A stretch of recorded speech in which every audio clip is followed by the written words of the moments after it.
Hi guys, for today's vlog, so ito requested topic ulit to ng mga netizen na nag-PM sa akin. Nagbayad ka na, pero di pa rin na-update.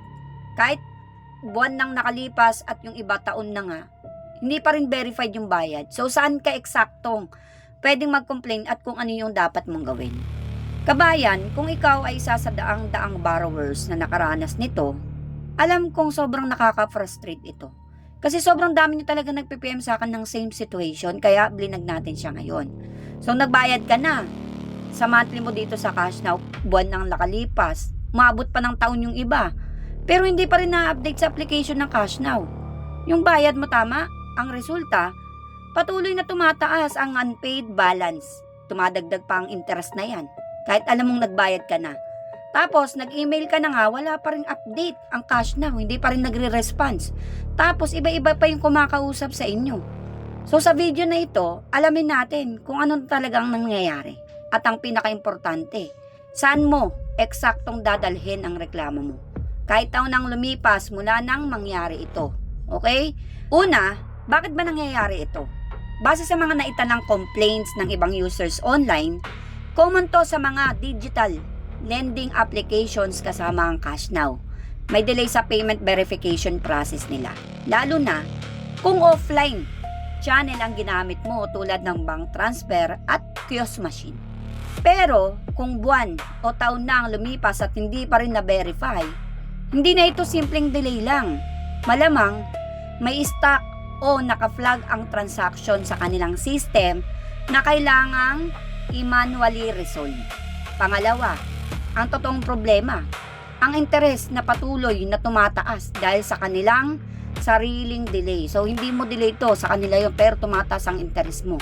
Base sa key fact statement ng cash now, kung nabasa nyo man, ang bayad mo ay unang inalalapat sa late fees at charges, bago pa man sa interes, at panghuli ay sa principal amount. Kaya kung hindi ma-reflect ang bayad mo, patuloy itong ituturing na unpaid at patuloy na tumatakbo ang interes kahit hindi naman kasalanan ng borrowers ang delay. Ngayon, ang pinaka-importanting parte, huwag mag-alala.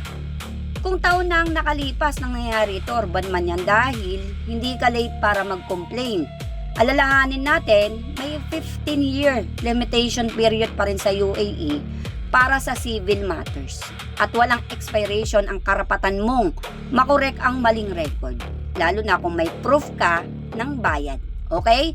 So, narito ang mga eksaktong mga hakbang saan ka magpupunta o saan mo dadalhin yung iyong complaint.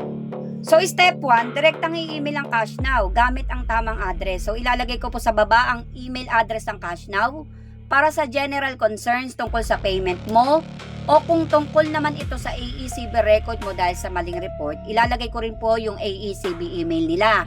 So, isama mo sa email ang buong detalye, petsa ng bayad, kahit taon pa yung nakalipas or ilang buwan, basta yung petsa, proof of payment, reference number kung meron man, okay?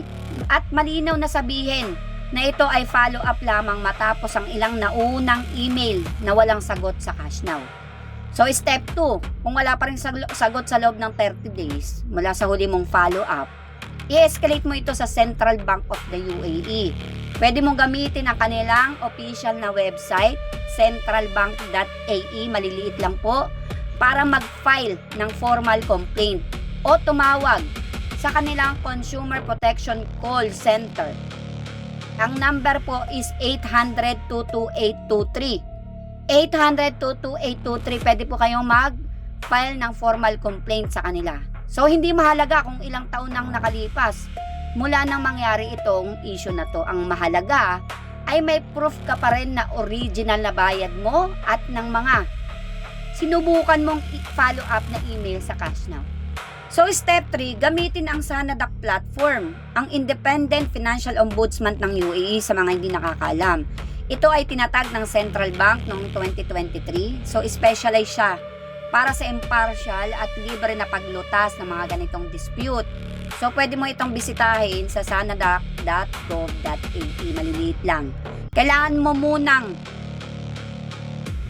mag-file ng official complaint kay Cash Now bago dito ha. Kaya siguraduhin meron kang proof na sinubukan mo ang unang step na sinabi ko. So step 4, habang naghihintay ng resolution, i-check din ang iyong AECB report kung sa tingin mo ay may maling negative entry dahil sa hindi na-update na payment mo. So may karapatan ka ring direktang mag-dispute nito sa AECB mismo, hindi lang sa Cash Now, dahil sila ang huling nagre-reflect ng totoong credit mo, yung AECB. Para makita mo yung credit history mo or kung meron ka mang default, alam ko na kailangan mong i-download yung AECB application at magbabayad ka yata ng 84 dirham para makita mo yung history mo. Okay? Pero hindi ko sure, pero try nyo pa rin.